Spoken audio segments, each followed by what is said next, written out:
This video is about the one thing we all want most when a relationship suddenly ends: closure. When someone ghosts you, blocks you, or walks out without a word, and all that's left is crickets, you crave closure. We all crave closure. But here's what nobody tells you. Closure isn't something that you're given. Closure is something you claim. This video is going to be broken out in 3 parts: why you want closure, why you don't have closure, and what replaces it. And stick with me to the end and you'll see what that is, because it's way more powerful than closure itself. Part 1, why you want closure. Now, this may seem obvious. You're heartbroken and you've just been through a brutal experience where you've been talking 14 times a day and suddenly radio silence, no contact. And this is disorienting. It makes your head spin. It's like the rug's been pulled out from under you, right? And believe me, I get it. I've been on the receiving end myself. So here's the truth. It's not just the heartbreak that gets your head spinning. It's the loss of power. And when someone pulls away, your nervous system is going to panic. How could they do this to me? We're raging and screaming and feeling like a child whose favorite stuffy just got pulled away by a stern parent. And if that's ever happened to you, that could absolutely be a trauma that you're still carrying. And that is a even deeper, broader topic. But we're talking today specifically about closure in your current relationships. And your ego wants control over something that's already gone and is giving no indication of ever coming back. Even if you cling stubbornly to the hope that they're going to come back. And you're busy in various Facebook groups going, I want my SP back. I want my SP back.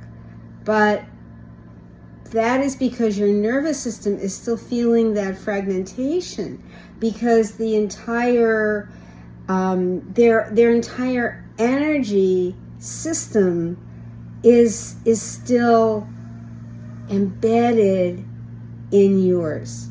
It's embedded in your nervous system. It's embedded in your thought patterns. It's just become part of you, and you've gotten so woven into it that the sudden pulling away is really painful. It's worse than the Band-Aid being ripped off. So just sit with that feeling a second. I know it's a terrible feeling to have to summon up, but if you're feeling it, you can probably even locate where it is in your body. And I mean, you've gone from talking 14 times a day to nothing. You've gone from spending those incredible moments together to ground zero.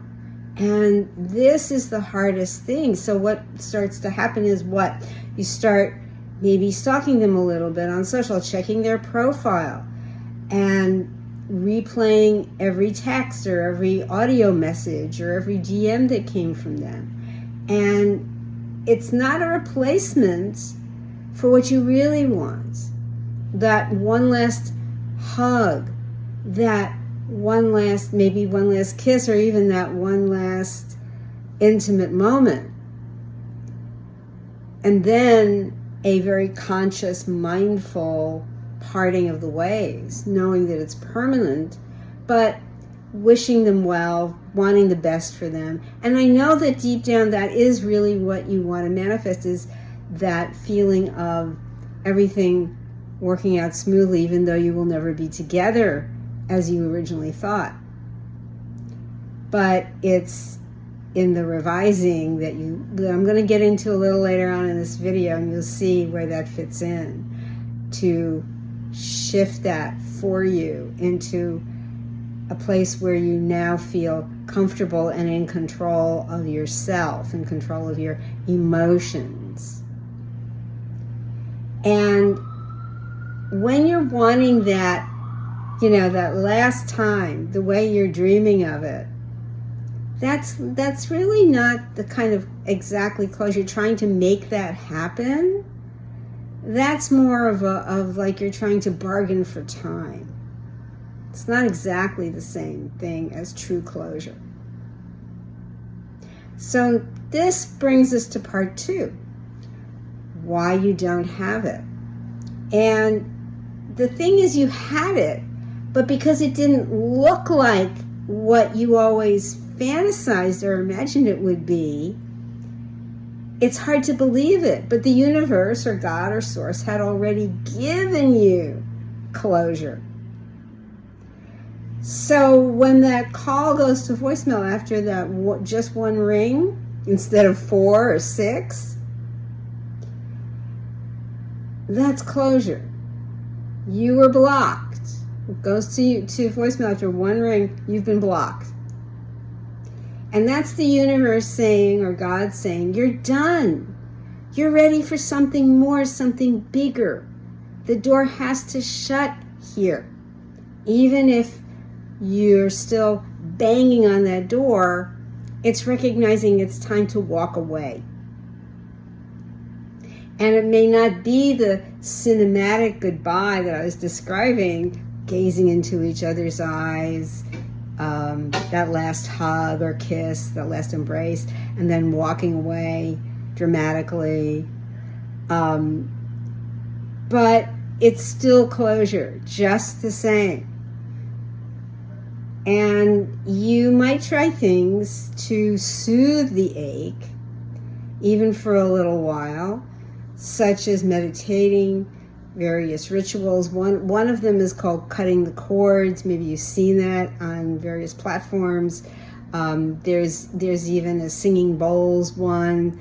If you look for that in YouTube, it's there. There's a beautiful one. And while I would say it's not a secondary cause, it's not going to change anything and bring the person back, sometimes just hearing certain tones in your bodies, you may know if you do play different kinds of megahertz music before going to sleep at night, to help you sleep or whatever you need it for, that it can be a great support in bringing closure to your nervous system. And it can really, there is a cord cutting process. And again, it's not something that in law of assumption manifesting would be, it's not a thing that, it's something you're giving life to. It's something you're giving power to rather than it doing it for you. You're the one giving life to those sounds working for you. But it can have a soothing effect and bring a certain degree of relief. I'm not saying it doesn't. I'm not saying to give it a try. By all means, do that. Because it will help your energy to catch up with the new reality or the seeming situation of not having that relationship anymore. Whether it's with an SP, a family member, or anyone else of significance in your life. It does kind of give some soothing. It's like soaking in a mineral salt bath, an Epsom salt bath, where you just feel like, I've just gotten all of the tension out of my body.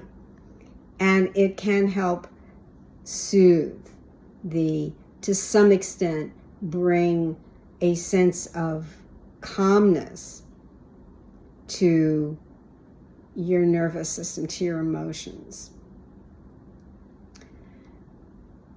And also, when you start imagining a new life for yourself, beyond the role that person, having that person who played that role in your life. So if your state, if the outside reality still isn't showing you yet that you want that person back, and it's not going to show it to you. You don't know if it will ever or not. It could. But as Neville Goddard said, signs don't precede, they don't lead, they follow. So anything, you have to decide that you have what it is you want instead of that person. Or if it is that person, what kind of life are you living? So that the reality is going to catch up with it. It's not going to happen. It has to catch up. There's always an after effect of your reality, reflecting your desire. Remember, the real reality is in here in consciousness, and the impression or after effect is the external one. As within, so without. And the truth is, closure from them, really, despite how badly you may want it, isn't coming because it's not supposed to. It's coming because it's not really supposed to. This is your wake up to break up moment. Consider that you outgrew them. You outgrew your identity, your state in the relationship that you were having with that person. And this is probably the biggest shocker. We want to blame it on the other person. We want to blame it on something else. We want to blame it on family trauma. We want to blame it on CPTSD. And it could be absolutely related to those things. But when you have decided, or the universe, God has decided, it's time for you to level up in an even bigger way, to step from the shallows into the deep of life, as Neville Goddard said, that things are going to fall away. And it can be that sudden demise of a relationship. And because you've outgrown who you were in that relationship. It could be that you outgrew your identity in some other area of your life. It could be relating to your job. It could be relating to where you've been living. And you're on fire to have that change. But whoever was in that reality with you, whether it was in a SP situation or something work-related, cannot match your next level where you're now inhabiting. It wasn't for them to also be there. And this is hard, maybe a hard thing to ingest and digest, but take some time to process that, whatever that means for you. It could be getting out in nature. It could be doing some physical activity. It can be journaling. It can be just taking time to let yourself, your emotions, your nervous system, and your body just process it. And it's okay to be able to give yourself that grace and space to do it. Life is simply removing what cannot rise with you. And I've used the image in an earlier video of when a rocket ship is going up. And the booster rockets that are helping it gain altitude and get up into the stratosphere, as it climbs higher out of the Earth's atmosphere, the booster rockets start to fall away and they fall back into the ocean. It's the same. It's very much like that. You're the rocket that's rising. You're going stratospheric. And anything else that wasn't going to go with you, or is going to fall back into the sea, or like a ship that rises that's been submerged and it's got the barnacles and the little crustaceans on it, and that starts to fall off as it starts to come up onto the surface. And that's very powerful. It's rising in power, rising in force. And life is removing what cannot rise with you. Which takes us to part 3, what replaces closure. What's better than closure is elevation. Every breakup is a wake up and a setup for your growth. You're being kicked out of the nest, my love, so you can learn that you can fly. You might not see it yet, but this is your horizon moment. And that is stepping into the deep of life. You see the water, the sun coming up over the horizon. You maybe see ships coming over the horizon, or you see a whale if you go on whale sightings. You see them out on the far in the distance. And it's imagining bigger. It's dreaming higher and wider. Because something grander for you is coming your way, and it needs you free. It needs you ready. And to be fully ready involves 2 main things. One of them is revision, which is what was Neville's favorite technique. And revision was a way of empowering yourself without blaming anyone else, without dragging the baggage of the past. Because there is no past, it's only now. You're not dragging it into a future because there's only now. But it was enabling you to free yourself of any weight that you were carrying. Any is often said today, a burden that was never yours to carry. And it's very true. It's very viral and very true to say that, because it enables you to free yourself of that, to revise who you are and what you're ready for. And the other part of that is forgiveness. Forgiving yourself and forgiving them. And thanking them because of them playing their part in your becoming what you are now. So even if the relationship was on shaky ground, that also is a role that they were playing to help you rise higher. Nothing is missing, and nothing was taken from you.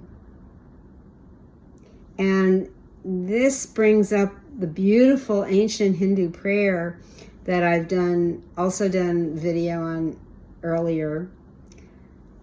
It goes, this is perfect, that is perfect. When the perfect is taken from the perfect remains. And that's you. That's you, boo. Perfect, whole, God moving through you. So it's often said, things don't happen to you, they happen through you, for you.